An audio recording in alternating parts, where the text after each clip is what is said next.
Hello, everybody. Welcome to the World Bank Group. Welcome to Washington, D.C., and welcome to the annual meetings in 2020. I'm Paul Blake, coming to you from a rather empty World Bank Group headquarters. But no matter, though, today kicks off 5 days of exciting programming that you, more than ever, have the chance to be part of. And we start today with the critical issue of debt. More and more countries are falling into precarious debt situations that are made all the worse by the ongoing global pandemic. So what can be done? That's just one of the questions that we'll be examining here over the next hour.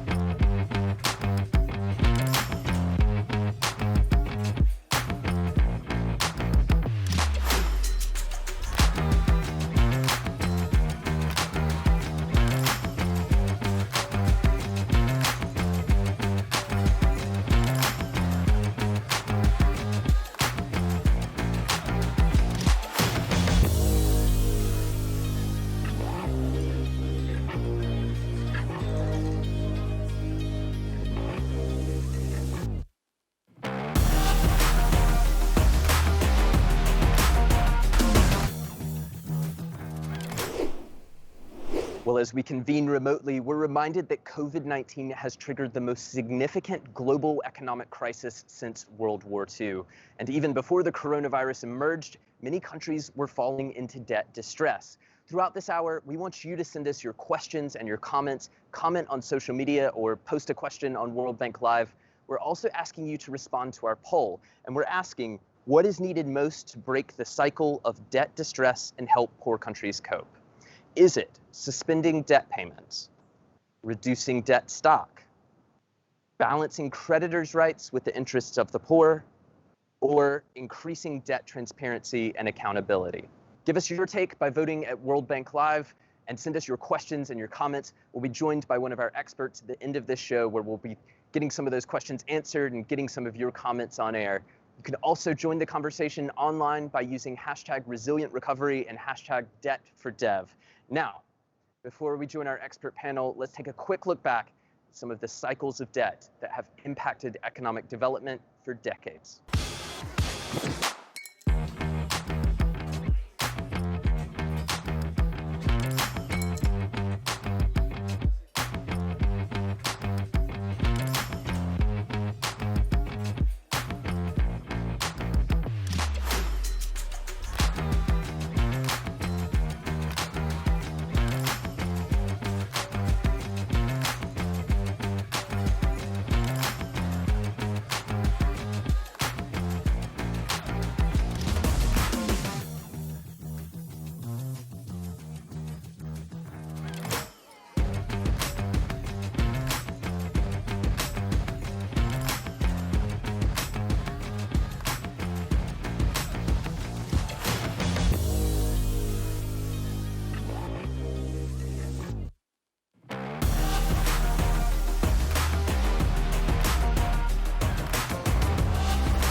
Jakarta, and you are watching the World Bank Group IMF annual meetings.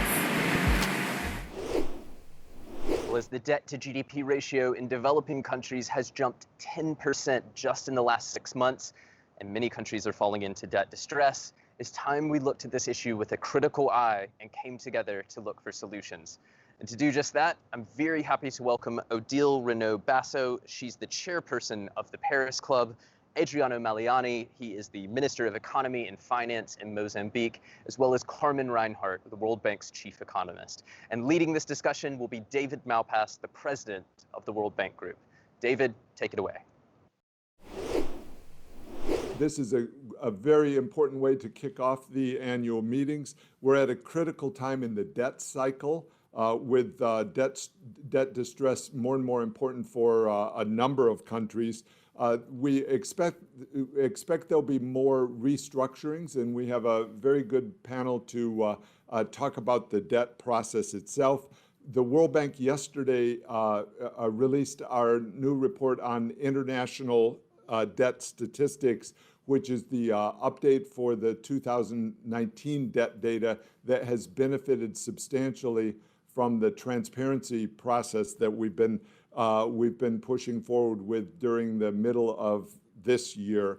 So let me start with where it matters most with Mozambique. We have Minister Milan, who, and I wanted to welcome him and also ask him to tell us what he thinks about, how he thinks about debt, about Mozambique's debt, but debt in general. How is it helpful? What are the burdens? What are some of the biggest issues you're facing right now with Mozambique's debt? Thank you, Minister. Thank you very much, Mr. President. And I'm glad to see you again. Thank you. Obrigado. Of course, this topic is very important for us. But before I elaborate on this, I think that for me, there are 4 or 3 issues that we have to deal with. First, in case of Mozambique, the infrastructure is the basic, because we use infrastructure, for example, roads, bridges, and to serve our own country, but at the same time, we have to serve our neighbors. So this is one incentive, one of the first incentives that we have to borrow money. The second, unfortunately we're running current account deficit. But I will elaborate later on that. And the third thing is related with the currency depreciation, which impact on our debt. But we are doing our best. We are doing everything possible to create confidence from our creditors. Mozambique started to set up mechanism to make sure that when we go abroad to borrow money, we are sure that that money is being used for the purpose that is relevant for our economy. So we decided to look at the legal aspect, and we strengthened our capacity in terms of legal aspects.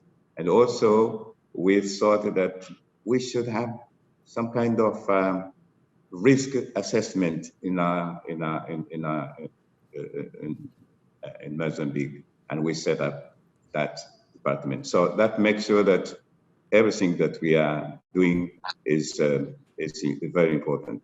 And also, I used to say that if you are not well organized, please don't go for capital markets, because investors, they want information. They want accurate information, and if you have no capacity to do that, you prevent to go there. So that was the first comment that I would like to say to understand how we are organizing our the debt management. But of course, I think that we had a very difficult moment at first, but now things have we have succeeded to restructure our debt, and now we are in position to go on and financing the investments that we still need. But of course, that should be very, very, very constitutional terms, like World Bank that is being supported. And so this is why we welcome the idea of IDA 19, because Mozambique, ils ont une initiative. Yeah. So may I stop here because I understand that we will continue to have some. We'll continue to have these issue in other moments. And And I think Odile, I want to welcome Odile and merci beaucoup. And you were asking the minister about the moratorium itself. So I wonder, Minister, have you been able to suspend some of your debt payments? We've been working with our bilateral creditors. We sent a letter for them. And also we sent the memorandum of agreement with the Paris Club. We're just waiting for the decision. Of course, so far we didn't receive formal reaction coming from creditors. We presume that they are doing their best, and we hope that the Secretariat from Paris Club maybe will invite us for negotiations. But we welcome the idea, and I see that the World Bank is also supporting, because I think that maybe it's time to see this initiative as one of important support that the country like Mozambique will come, because we need money to help those in need, especially affected by COVID-19. So we hope, and we would thank all initiatives coming from the bilateral creditors. Thank you. And a purpose is to free fiscal space. So by deferring the payments to the official bilateral, it defers space. And we have the right person. Odile is chair of the Paris Club itself. So I wanted to ask her. We can ask specifically about Mozambique, but also about the bigger question of how can we go about broadening and extending the initiative. That means the deferral of the payments, and what are some of the key steps? And if you get through that, I do want to ask you also about some of the restructurings that are underway now. Yeah. So thanks for joining us, Odile. Merci beaucoup, David. Very nice to see you, and thank you for the World Bank for the invitation. So indeed, the initiative, the DSSI, which has been launched in April in the spring meetings, has been implemented very fastly. And for Mozambique, I think the process is about to be finalized. And I think the big value added of this initiative is first to provide some debt relief short term, because it's just a suspension of the maturity, the payments falling due in until the end of the year, until December 2020. But it has been, the value added is that it provides alleviation of debt service very quickly.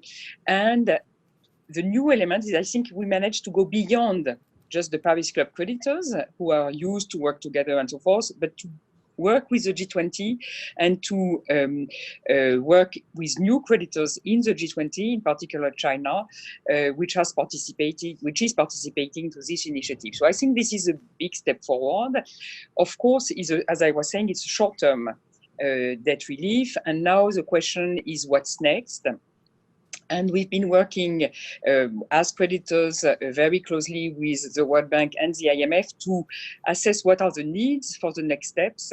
And in particular, I think that there will be different situations and countries facing different situations. Some countries may be able to start again debt service after in the context of the post-COVID crisis rebound and so forth. But some countries may, because of the economic shock, and maybe also because they have entered the shock with already high debt burden and debt which was not completely necessarily sustainable, they will need to have a deeper debt relief with probably debt reduction and stock treatment. And I think that this should be done as rapidly as possible when we have on the basis of the debt sustainability provided by the IFIs, the World Bank and IMF. And in this debt treatment, we should also aim at having not only the Paris Club creditors, but also the G20 key creditors, so all the official creditors involving China, India, and big G20 members, and the private sector creditors. Because as you may know, in the DSSI, so for the moratorium, the private sector creditors with the IIF, they made statements explaining they were willing to participate, but at the end of the day, as it was agreed that it would be a voluntary approach, at the end of the day, in practical terms, there is very limited participation.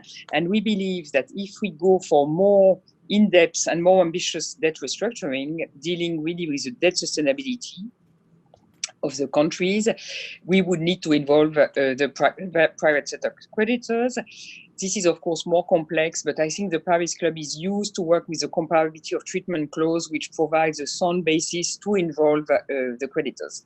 One of the difficulty, of course, which is quite new, is the importance taken by market debt compared with previously we had more some loans which were easy to restructure.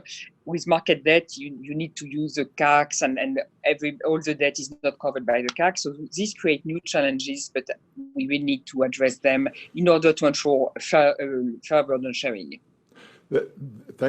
Thank you for the broad update, and that comparability of treatment, and Paris Club used to working with private sector creditors on that is an important and key part of this. World Bank works closely with the IMF, with the Paris Club, and with the G20, with everyone having the goal of freeing up fiscal space, both in the short term, as is being done now through the moratorium, but then also the sustainability of the debt situation and the new investment. As the Mozambique minister pointed out, the ultimate goal is to get new investment and have it be financed, which is something that we're working on hard. So before I turn to Carmen, I wanted to ask Odile, with regard to the participation, I saw recently a Financial Times article on policy, on the policy banks in China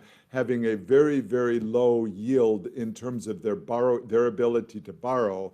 And so they're being treated in the markets as both policy banks, development institutions, but almost as if they are official creditors. So I wonder if you're satisfied, or how can we encourage fuller participation by the policy banks in China in these debt deferrals, and also in the consideration of debt reduction as we go forward?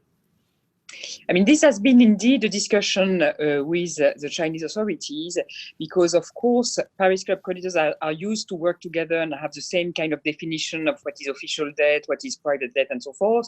China, as a newcomer, had to assess its exposure and the exposures of the different banks. And indeed, we had some discussion on, for example, China Development Bank being considered by the Chinese authority not as a public debt, so as an official creditor, but as a private one.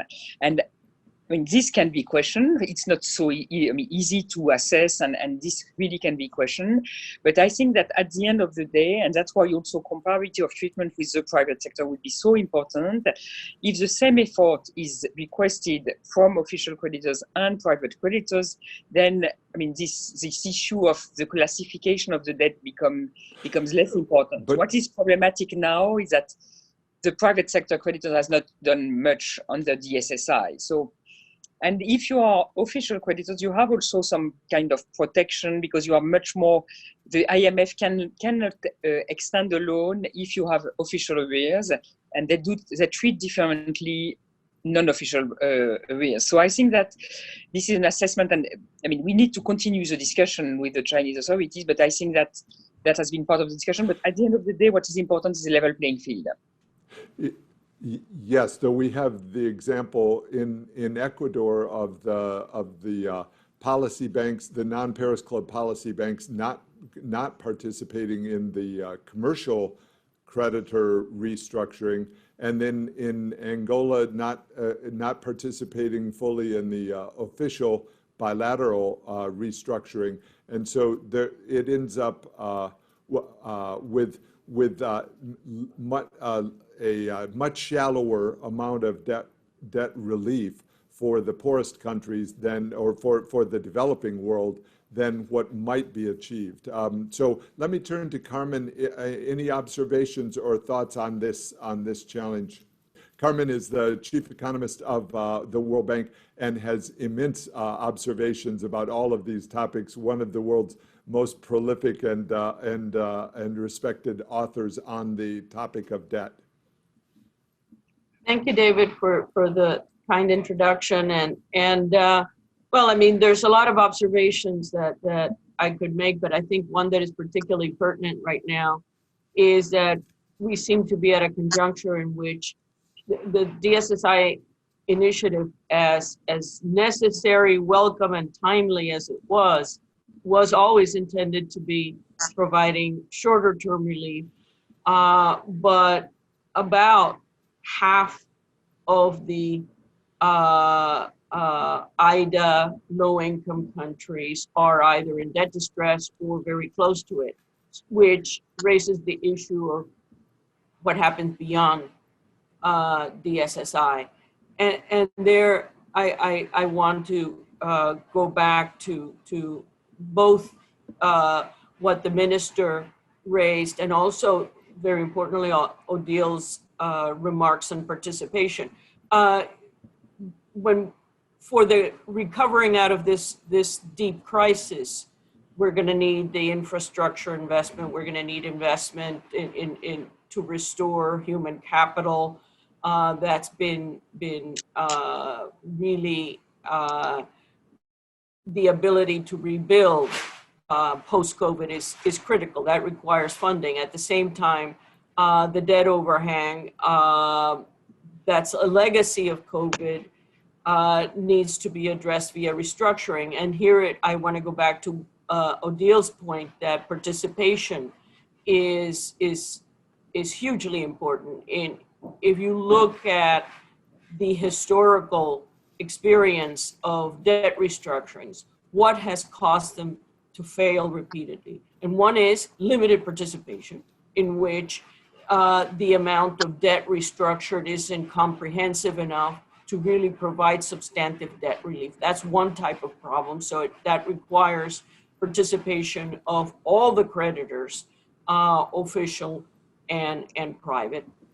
The second is what kind of relief? Unfortunately, historically also, the tendency in the early stages of recognizing a debt overhang is to go the route of maturity extensions and perhaps some temporary, some temporary grace period for repayment. But that usually actually doesn't always and quite often does not deal with head-on with the problem that debt levels relative to incomes are just too high, and that haircuts in terms of reduction of principal is necessary. I hope, and I see that, David, going forward as the area that we're heading into. But unfortunately, historically, it always takes us a long time for the creditor community to accept that. I want to ask Odile and then turn back to Minister Milan. Odile, in the recent Ecuador rescheduling, there was not a Paris Club rescheduling. So a challenge is that many of the creditors that were not exactly commercial creditors were left out of the restructuring, and so it becomes an ad hoc process for further debt reduction for Ecuador. Do you have could there have been a Paris Club rescheduling for that process for Ecuador? I think, but I would have to check that the Paris Club exposure was very limited. So because, low. I mean, what happened in the last year is that Paris Club creditors Indeed, in the early years, I've been working with the Paris Club for very long, and indeed, in the 80s, 90s, Paris Club approach was really to have sort of maturities, treatment, and increase slowly the level of cancellation. I think a big step has been done with the initiative for the EPIC, and then Paris Club creditors cancelled a lot of their debt, and now in a number of countries, the Paris Club debt is relatively limited. But Odile, sorry to interrupt, but isn't it important to set a benchmark for the non-Paris Club official creditors? No, I do agree, and I think that will be the approach post DSSI that will be taken, which is to use the Paris Club as the core creditors, enlarging to the G20 and then the private sector. And I think that what Carmen said, that we need to avoid to be not enough ambitious in terms of debt treatment, and I think that the idea is more to deal with the stock of the debt and to provide a treatment that delivers debt sustainability. But then I think there are two accompanying issues that are very important. The first one is that I think that whatever is done in terms of debt relief will probably not be enough, and we need to find appropriate ways to finance the countries and the investment needed as reflected by the minister. And the second point is that we need to be sure that debt overhang does not being rebuilt, and we avoid to fall in the same trap than the one we have been facing following EPIC initiative, and start again rebuilding debt overhang. Exactly right. So the World Bank is committed to and trying to provide large net positive flows as part of that resource, and also make them concessional.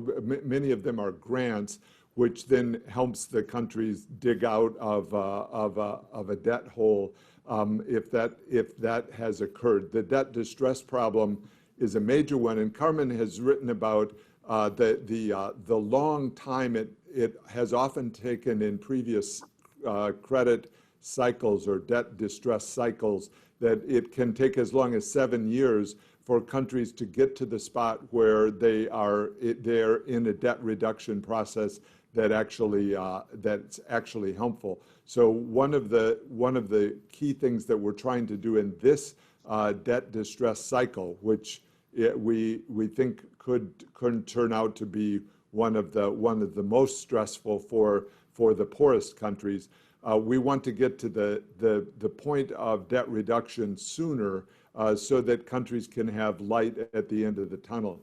I want to ask Minister Mullane, so Odile is pointing out that there is a Paris Club MOU and rescheduling that's working its way through and is nearly available for Mozambique. Will this give you opportunities to have conversation with the non-Paris Club rescheduling creditors, the non-Paris Club creditors, and particularly China in terms of its large credits? How big a creditor is China for you?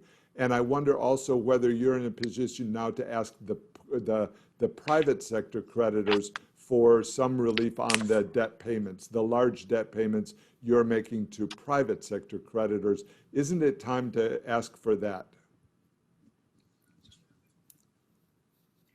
Minister. Thank you very much, Mr. President. But before I answer, I want to comment on the G20 facilities.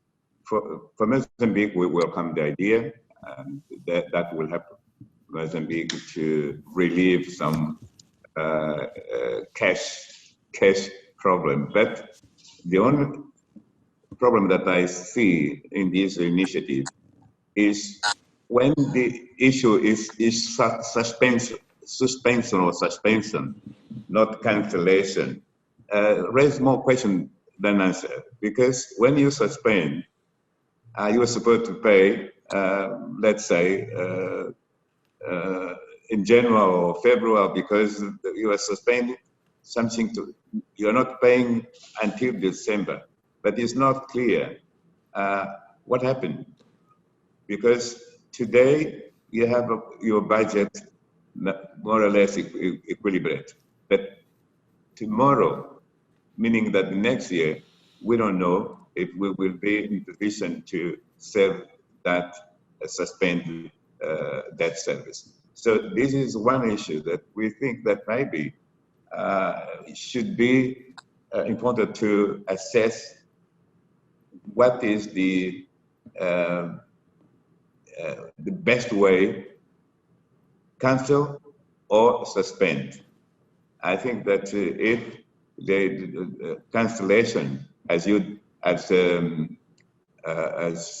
World Bank, as IMF, for example, did, and we use that money to support health and education, that make them more sustainable for the recipient country. But of course, I think that suspending is one step, very good, but still a lot of questions then answered that we still have we don't have answer, but because we don't know what will happen in the future. Maybe Madame Odile can help us, saying that maybe the Paris Club is thinking about HIPIC 3, so that will be perhaps the way out from the problem. So yes, with China, we did the same. We sent a letter because we have a two type of loan with China. One we call government debt, and the other we borrow from the banking system, which, for example, Exim Bank. So we sent to them also. Total debt with China is 1.3 billion US dollar, which is quite significant for our standard. So we at this stage we just wait to see what will be the response. But I understand that they are joining the G20 initiative. They might be they're trying to see how to accommodate our needs. That's but, right. In general, the G20 initiative called for a suspension of both debt, both principal and interest payments. And in general, what China's been offering is a suspension of only the principal payment, or a delay, a deferral in the principal payments. So it's left some of the countries under a heavy current debt payment burden, which is not comparable to what the Paris Club is doing. So that creates some challenge for the Paris Club creditors, because they see non-comparable treatment operating. But I want, if I may ask Minister Milan, on the private sector side, is there an opportunity now to ask them also for the suspension of payments? And with your point is good that you have to, once you've suspended or deferred payments, that begins the time to talk about debt sustainability more generally, and whether debt reduction or cancellation is in the cards. But have you asked private sector creditors for debt relief? No, well, of course, we didn't send it to private creditors by simple reason. We took a long time in discussing for this restructuring process. So we thought that the terms and conditions that we succeed to have is better for the time being. But we thought that in terms of priority, we should settle this initiative, I mean, the G20 initiative, before we go to create more instability. Because to be honest, I think that we took 2 years to negotiate with a private sector. And I see that that was good achievement. So we want to have this G20 initiative, cross with all these doubt clarifies, so that we can see how to move it to other. But also Mozambique, we needed to have a private sector support, because as I mentioned in the past, we needed a huge money for investment. We are attracting the private sector to invest in Mozambique. They will need to have these private loans. So we should not create doubt in terms of future. Otherwise, I mean, the price of borrowing will be more costly for the sector. And we think that, of course, if they take initiative also, they follow the G20 initiative, and we will welcome. But we didn't took initiative to approach them, especially in the case of Mozambique, because we spent a lot of time to negotiate, and we succeeded to have this issue, and we want to deal and make sure that the credit confidence for Mozambique will continue to be strong, and they will help us to finance and overcome these debt stress. Very good. Thank you for sharing on that. We're at the end of our panel, but I wanted to thank everyone, and also to reaffirm the ultimate goal. We in the short term to create fiscal space for countries that are facing the COVID crisis, and in the longer term, as we're thinking about Mozambique, the idea is more investment, transparent investment, high quality investment that will help the country move forward with the associated debt that can come with it. So we take your point well, and the G20 as a group will be trying to tackle some of these questions and decide whether to urge commercial creditors to begin participating in some kind of debt relief given the severity of the circumstances. But I want to thank all three panelists, and very interesting discussion. Thanks much. Thank you very much. Thank you very much. I'm Eric Keglan in Lome, Togo, and you're watching the World Bank Group IMF annual meetings. Thank you, David, and thanks to all the guests who've joined us so far this morning, and to everyone out there who's tuning in around the world. We really appreciate you taking the time this morning. Now, as a reminder, we're asking for you to vote in our poll, and we're asking the question, what is needed most to break the cycle of debt distress and help poor countries cope?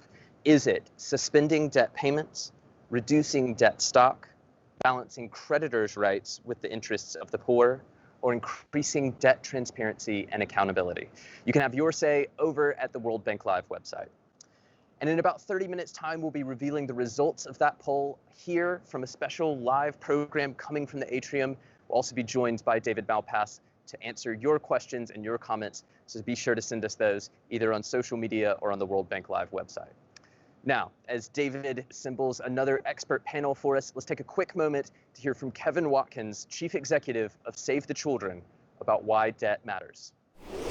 Debt matters because right now, many of the poorest countries in the world are spending more repaying their creditors than they're spending on the health, education, and nutrition of their children.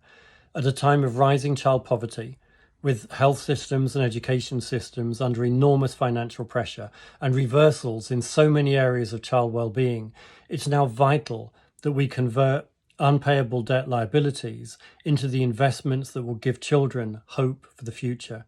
Not all debt is bad, but when the claims of creditors threaten the rights of children, there is only one choice to be made, and that is the choice to defend child rights.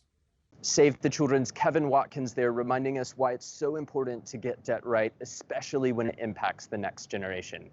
Well, it's time to hand back to World Bank Group President David Malpass, who's got an expert panel assembled for us. It includes JP Morgan's Global Chair of Research, Joyce Chang, Georgetown University Professor of Law Anna Gelpern, Credit Suisse Brazil's Ilan Goldfein, and World Bank Group Chief Economist Carmen Reinhart. David, over to you. Hello, everyone. In our first panel, we heard some about Paris Club reschedulings and about the perspective on debt, both public sector and private sector. In this panel, we have esteemed panelists with a tremendous number of years of experience looking at debt issues through various cycles. So what I'm hoping we can do is tap into that experience as we examine the current debt situation. Markets are still open, and so that's an interesting shift from some of the previous cycles. But there is the risk of selective debt access problems, and one of the big challenges of this current crisis is the inequality of it. The poorest countries are being hit the hardest, which is not always the case in past cycles. So I wanted to turn to Joyce Chang, who has seen lots of debt cycles. Joyce, what do you think about this cycle? Where are we in the cycle, and what could be done to make it as beneficial for the developing countries as possible? Thank you so much, David. It's wonderful to be with you and with such a distinguished group of panelists. So higher emerging markets debt is going to be one of the lasting legacies of the COVID-19 crisis. We're expecting an increase in emerging markets debt levels of about 8.5 percentage points of GDP. And that's the largest single year increase on record. And this follows what has been a real massive increase in the universe of emerging markets investable tradable debt over the last 20 years.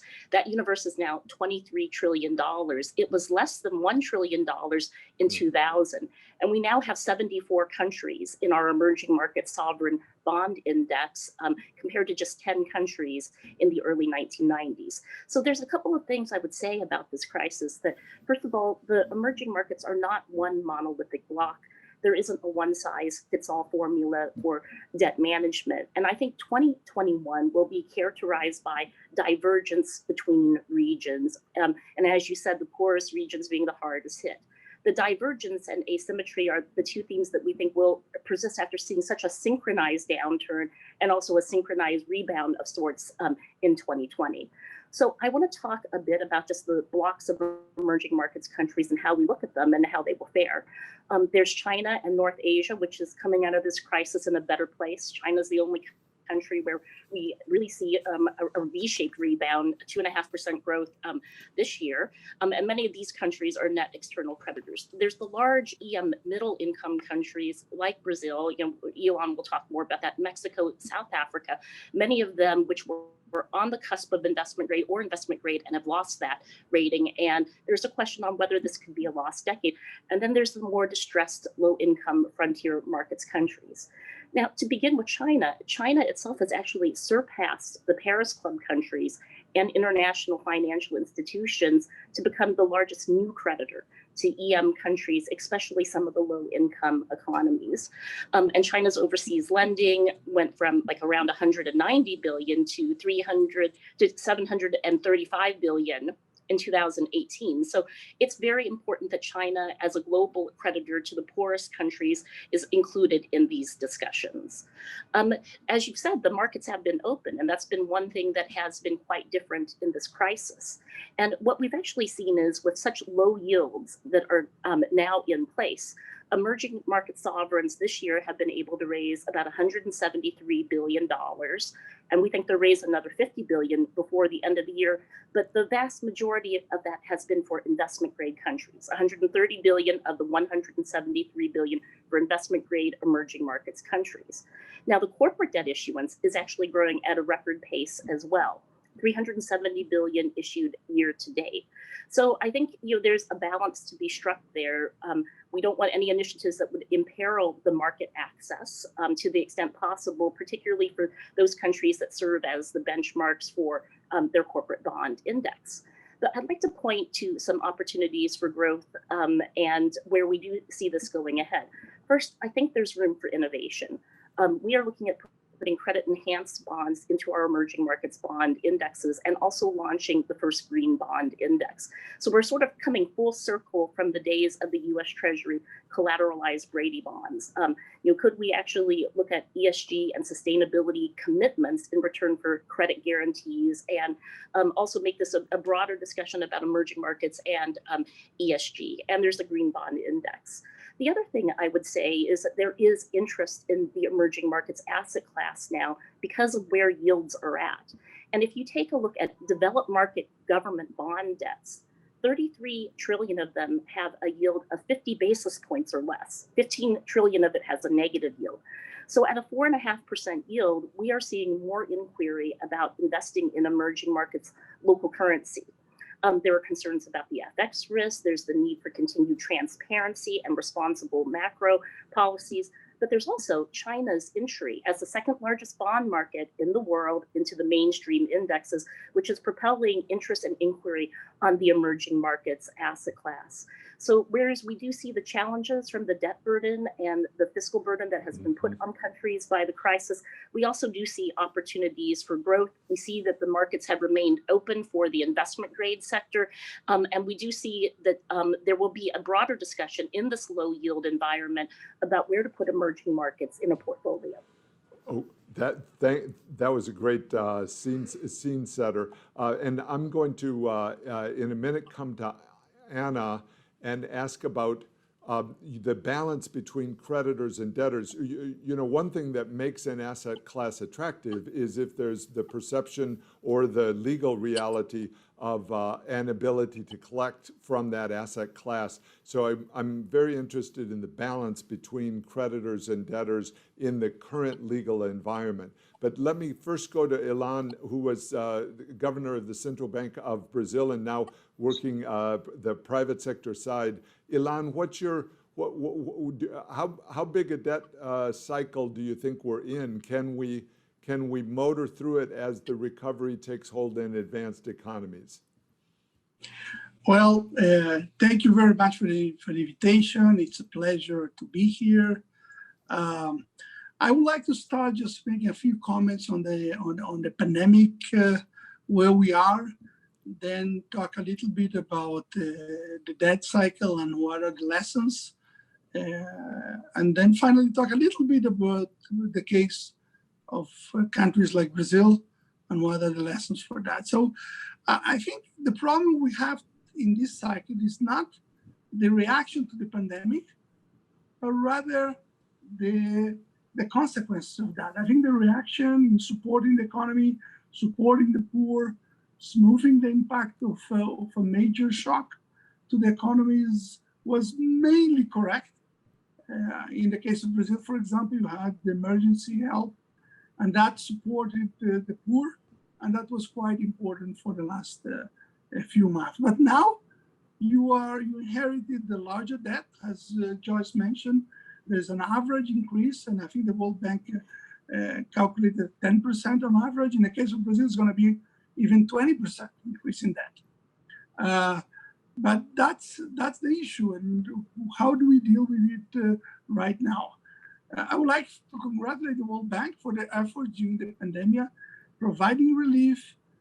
Positive flows came from the official sector, especially for poorer countries. I'm not talking here about the medium income. So I think that has been important also for the private sector through the IFC.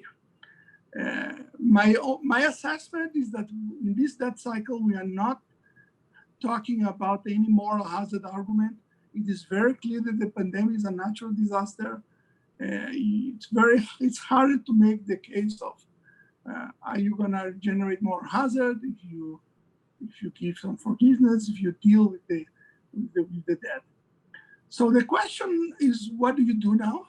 I think we should start talking about at the beginning to support the recovery. These countries have to grow back. We need to have measures to deal with the vaccinations, with the COVID. We should try to avoid the second round because the recovery will be essential to have better fiscal conditions and to deal with the debt burden that most of them have. Second, as you mentioned, there is the markets are still open. And the reason they are still open is that the global environment is very different this time around. We have very low interest rates all around the world. We have ample liquidity, and that is basically giving a different feeling this time around. So countries do have time, can buy time. But the question we have to ask ourselves is, what are we buying time for? Are we really buying time or losing time when we access markets? And Ilan, I'll interject the point too that the political cycle is different from the investment cycle. So there's a temptation when money is readily available in markets for those countries to borrow a lot now because the consequences won't be felt for years and years. Exactly. So there is a trade-off here where you do feel that there is a need for continue to support economies, the risk of fiscal cliffs. And so you're very tempted to use this market cycle, as you mentioned, but at the same time, we do know that there is a debt, the debt is higher, and you have to deal with it. In the case of Brazil, the debt is going from 75% of GDP to 95% of GDP. It is mostly public debt to domestic private citizens. So here the issue is about redistribution. What do you have to make the choices? Who's going to pay for the COVID that was spent during this year? Who do you tax? Who do you reduce spending? Are you going to make the choice for the poorer part of the population? If you're going to do that, you do need to find financing for that. And finally, and just that's to end, I think there are some lessons that come from the case. First, it is quite important for the debt instruments to be relatively flexible. So again, we are back to issues like hard currency debt is not, it should be avoided if possible. Short-term debt should be avoided. We all know that. But maybe we also need to think about resolutions that could be more automatic. There was the CACs, but at the time where markets are open and you're not thinking about the future, CACs and collective action clauses seem to be unnecessary. They seem to be expensive. But once they happen, you do need them. So maybe it's now the moment to make the case that we need more instruments that allow us to automatic resolution. There is market resolution, which is the currency fluctuates. If it's in domestic currencies, there is a loss there. If you have equity or long-term debt, it also loses value. But we do need to have the automatic provisions also in the contract. Yeah, that's a great transition to Anna. There's multiple things going on. One is the political cycle invites a lot of borrowing, and then from the standpoint of the covenants then the terms become what's the maturity of the debt that can be obtained, but also the covenants within the debt clauses that normally we would want those to go to lighter and lighter covenants that were flexible in terms of a restructuring, but there's not all that much incentive. Ilan was saying a collective action clause is expensive, so there's always going to be a temptation on the borrower side to accept heavier covenants. So I wonder, Anna, what can be done to try to make restructurings easier so that those countries that make investments that don't work out have some way out? There's not a bankruptcy process for sovereign debt, and there's also not very much transparency in that debt. So it leaves some countries in a very difficult situation for a long time. What do you think? What should be done? Well, David, thank you so much. And it's an honor and a pleasure to join this group. And thank you also for the focus that you have maintained on this question for some time, even before the pandemic. Of course, you asked a really big and very important question. We could just make a syllabus out of that. And where I want to start is something that's really been just drawing my mind for some time. If you look at the US Treasury terms, if you look at the Uniform Offering Circular, you would never guess where their repayment term is. It's under miscellaneous, it's 2 lines long, and it doesn't say much of anything, right? Whereas if you look at the contracts that are signed by most of the countries that we're discussing, they are very term heavy, quite complicated, and very variegated, especially between domestic and external. And it's worth thinking about what it means to have a contract that is not strictly enforceable because the borrower is immune on the one hand, but on the other hand, that never goes away because, as you said, there is no bankruptcy. Right? So as a result, both debtors and creditors are drawn into what could be an interminable back and forth and a negotiation and chasing assets around the globe, that there is no process to short circuit that, to stop, right? Moreover, immunity doesn't provide complete protection, of course, as we all know. And there are a couple of ways that I think are related to something that you just raised that it makes sense to flag. One is, of course, you could get enforcement by controlling assets, right? And in the 19th century, when there was absolute immunity, creditors, tried to control Peruvian guano, right? And today we're seeing some of that come back in the form of more collateralized debt.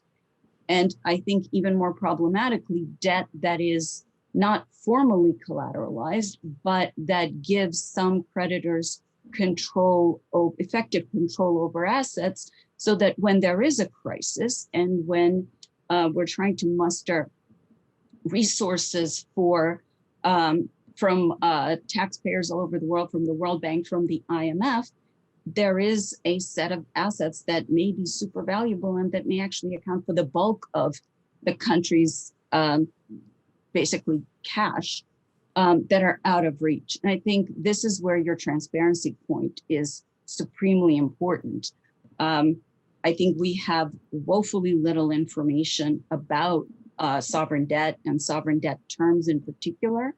I do think it's a problem that may be more acute now given the diversity of creditors, but it's not a new problem, right? I think we have to recognize this as something that's been a feature of the system for some time. And another problem that I want to bring back to this immunity protections, but incomplete immunity, is that in the sovereign space, uniquely perhaps, it is very hard to disentangle debtor-creditor issues from inter-creditor issues. Because of course, if you can't have direct enforcement, what you're going to try to do is divert flows that might be going to other creditors, other claimants, and get priority that way and force your claim by effectively expropriating other creditors, since you can't reach the debtor directly, right? And so this is where a lot of the contract clauses that are often perceived as giving debtor or creditor leverage, like collective action clauses, they're really an intercreditor device, right? And intercredit, so they're sort of a bondholder governance mechanism that works sometimes, but is certainly not a panacea. I think that one of the things we've learned from recent restructurings or ongoing restructurings in Argentina and Ecuador that really just completed is that even with clauses that have been poured over for years and years and that have been very salient, we don't quite know how they will be used, right? So in this environment that I think we've heard about, fragmentation, we've heard about divergence, and certainly, we've also heard about just this pervasive uncertainty. I think that what we need to do is pull back, and rather than focus on the commas of any given clause, think back to full principles. For example, Comparability, intercreditor equity, right? There has to be a mechanism that encompasses all creditors, right, to ensure that everyone contributes equitably to a sustainable solution. Voluntary restructuring is the ideal, but it does come in tension with both that sort of majority rule idea that is embedded in clauses like CACs, and broader ideas about comparability and equity. And I think we really need to come together as a community around these first principles to agree on the way forward. Yeah, I think that's a great spot. That's a syllabus for a course. And also what we're trying to do at the World Bank is push forward as fast as we can, recognizing the urgency of the crisis, that it would be easy to get lulled into because markets are open. The idea that market access will help everyone, it probably will help some of the debtors, but others will be in such distress that they lose out on the market access. What we're trying to do with the bank is have transparency, for example, of individual contracts. In Ecuador, in their recent restructuring, there were more contracts disclosed, and that helps people, but still not at all complete disclosure. And Angola is working on a debt restructuring, but the transparency is not very extensive, and so that means there are still major contracts where the terms are not known, and that makes it hard for other creditors to know whether they're getting a fair treatment or comparable treatment within the mix. So I really want us to push forward with transparency, also maybe with the idea that when there's new money that's put into situations, given we're in post-COVID, when new money is put in, it should be on terms that allow or anticipate or make easier the possibility of a future restructuring. Call it covenant light. I want to turn to Carmen, and then I'm going to go back to Joyce, and we'll probably run out of time. But Carmen's chief economist of World Bank. She wrote the book on debt, but also she is head of the part of the bank that collects and publishes the international debt statistics, which the new edition just came out yesterday. So, Carmen, what are your thoughts on the creditor-debtor imbalance? First, David, I've been sorely tempted by Joyce and Ilan, the whole concept of market access. I think fickle is a term that often has been used in conjunction with market access. And let me, because you both really present a very benign scenario for emerging markets, which doesn't quite fit with some of the things we're seeing. Record sovereign downgrades this year. If you look at the major credit ratings, these are record sovereign downgrades, record corporate downgrades. I believe for Latin America, Ilan, according to Fitch, about 60% of the corporates that they rate were downgraded this year. And, some countries indeed have been able to borrow, but, I think El Salvador may have set the record with a bond that has a coupon of 9.5, which you have to wonder how a country repays 9.5. So I and let me just conclude on that note before I go to the debtor creditor issue. The response, so aggressive, with liquidity facilities by the Fed, I think, stabilized markets big time.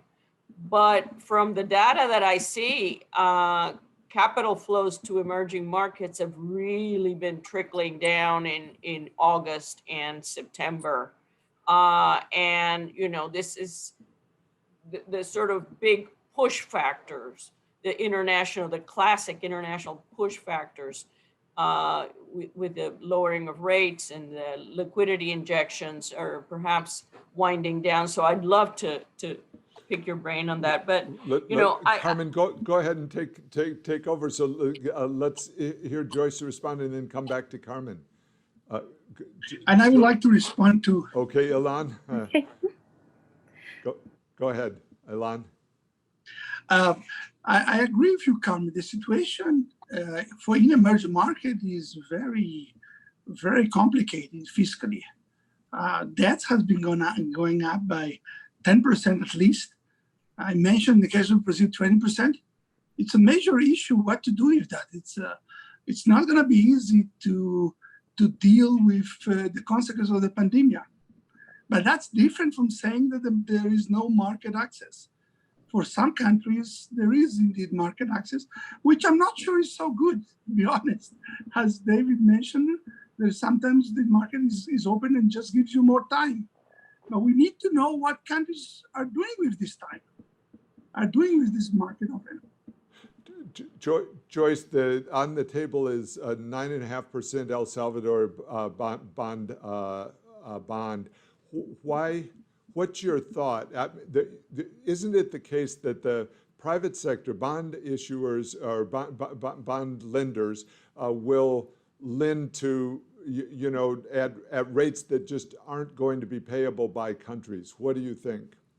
Well, we've seen 4 sovereign defaults this year, you know, Belize, Lebanon, Argentina, Ecuador. So that's about 9% of the sovereign bond index. That's the highest default rate that we've seen since the late 1990s. But I would just say, as you know, that the issuance this year, 130 of the 173 billion that's been raised in the capital markets has been for investment grade emerging markets countries. And many of these are Middle Eastern countries or countries that are actually quite solvent, but they're building more of a buffer. So I do think that El Salvador is more of an aberration, but I would completely agree with Carmen. I mean, we've had 58 sovereign downgrades. You know, this is not just an emerging markets phenomena. I mean, if you look at the downgrades to junk in the developed markets, it's running 10-1. In a normal recession, it's run 2-1, downgrades to upgrades. So this is a global phenomena. But I wouldn't say that it's just about market access. I'd say it's market access, it's flexibility, and it's also innovation. So can we do more with credit enhanced bonds and sort of expanding, you know, the universe and using some credit guarantees from the multilaterals for this to make these more investable and tradable bonds, the whole way that the Brady bond market came about. And there also is that just for the truly distressed countries, I mean, 50% of the DSSI has gone to Angola and Pakistan because they don't have market access. So, you know, you need a number of programs that are, you know, quite flexible, but the market access here is very important. You continue to want to get more investors to come into the asset class. And there was $40 billion of capital outflows at the onset of COVID-19 from emerging markets bonds in just March and April. You know, we've seen that stabilize. We haven't seen the inflows come back, but what we want to do is, you know, really take a look and say, you know, look, what kinds of different instruments can be designed, you know, that can serve a number of different purposes, you know, the green recovery, the ESG goals that we have as well. Can we actually look at ways in which we can increase the innovation? So I wholeheartedly, you know, agree that just the amount of stress that EM is going through is is one of the worst crises with the debt and the fiscal burden that's being added. But I do think there's an opportunity for innovation as well. And Anna gave us the idea that there needs to be really good dialogue between creditors, debtors, and lawyers, and the statutory issues, I think, need to be raised. I'll give last word to Carmen, who is very involved in the, really last word, Carmen, and thank you all panelists. Carmen? I do hope that you know, it is a a benign outcome. But, you know, I think the old motto of hope for the best and prepare for the worst may be, you know, a good note to end it on. Well, okay, and so we'll all kind of agree to meet and put on our thinking caps and see where this goes. I think everybody made really good points, and I want to thank all the panelists. Thanks very much. Hi, I'm Eliane in Brasilia, and you are watching the World Bank Group IMF annual meetings. Thank you, David. This has been a fascinating discussion, and it's just the start, both to today and to this week. Throughout this week, we'll be looking at key challenges facing the global community, including the digital divide, how to enact a sustainable recovery, COVID-19, poverty, and much more. You can find the full schedule over at live.worldbank.org. Now, let's hear from Baba Yusuf Musa from the West African Institute for Financial and Economic Management, as well as Eric Lecomte from Jubilee USA Network on why they believe debt matters. Debt management matters right now because developing and emerging economies are facing new financial vulnerabilities and increased risk of debt distress because of the COVID-19 pandemic, which had triggered health, social, and economic crisis. The fiscal pressures exerted by the containment measures of the pandemic has ruined public finances and debt sustainability situation of countries in our region, moving them from moderate risk to high risk and debt distress.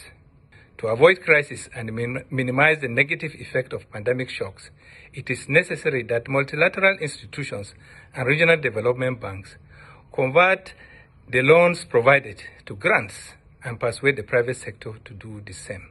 Debt matters because too many countries were ill prepared to confront the economic and health crises spurred by COVID-19. Low-income and middle-income developing countries are seeing worrisome increases in extreme poverty rates. In front of us, we are faced with decisions on debt relief and new processes that could allow all of us to emerge with resilience from this crisis. We can act together and transform this moment of despair into a hope-filled future, a future without poverty and extreme inequality, a future that protects our planet for our children and our grandchildren.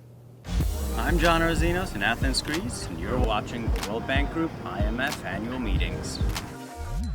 Just a quick mention of another way to participate in the 2020 annual meetings. As you know, the theme of this week's events is resilient recovery, and we want to know, what does resilience mean to you? Upload a photo to the World Bank Live website, and we'll be adding it to a virtual mosaic that will be revealed later this week. And while you're online, be sure to join the conversation using the hashtag #DebtForDev.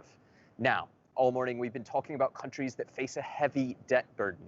Ethiopia is one such country, and we can hear now from its finance minister, Ahmed Shide, about the challenges that his country faces. Greetings. Ethiopia has been strongly affected by the economic consequence of COVID-19 pandemic. Growth has decelerated, the fiscal deficit has widened, and external accounts have further deteriorated. Coupled with adequate measures adopted by the government to manage this shock, our economy has been able to absorb the first wave quite well, and our public debt so far remains sustainable, as stated by the IMF. Debt service, however, still mobilizes a large share of our resources in foreign exchange in particular, and if the crisis continues, new initiatives must emerge, this time broader. I see two avenues. First, we need a coordinated approach led by multilateral institutions to coordinate in an orderly manner private creditors' participation to debt service relief initiatives. This would be instrumental for vulnerable economies to capture the full benefit of the G20 debt service suspension initiatives, as the call for voluntary participation of private sector creditors has failed so far. Second, we need more to be done by the international community to alleviate the debt burden for Africa. And debt relief initiatives has to further gain in comprehensiveness and flexibility. and an internationally coordinated approach is yet warranted to provide more comprehensive debt treatments, and we welcome current efforts made by the G20 to elaborate a common framework to equip the international community with the necessary instruments to alleviate developing countries' debt burden when necessary. But we need to make sure that those mechanisms do not come at the cost of administrative red tape and a range of conditions so restrictive that it loses all efficiency and flexibility. I thank you all. Now, when the debt bill comes due, it's the next generation that could be stuck footing the bill. So we thought, who better to hear from than the global youth? Key decisions that are made today have a direct correlation on the kind of the future that we are trying to build. To build a better future, we need to invest in climate action. We need to invest in green economy and new green jobs. Investing in climate action is ensuring a sustainable future of our younger generation. To build a better future, we need to invest in girls' education, girls' empowerment, and gender equality policies. To build a better future, we need to invest in schools. We need to invest in education for all. We need to invest in scholarships for young people from low-income families so they could study at colleges and universities.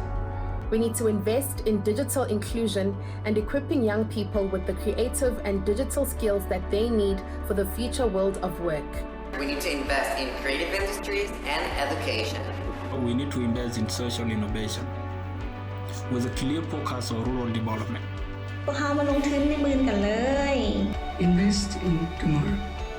Investissez pour l'avenir. Invest in tomorrow. Invierta en mañana.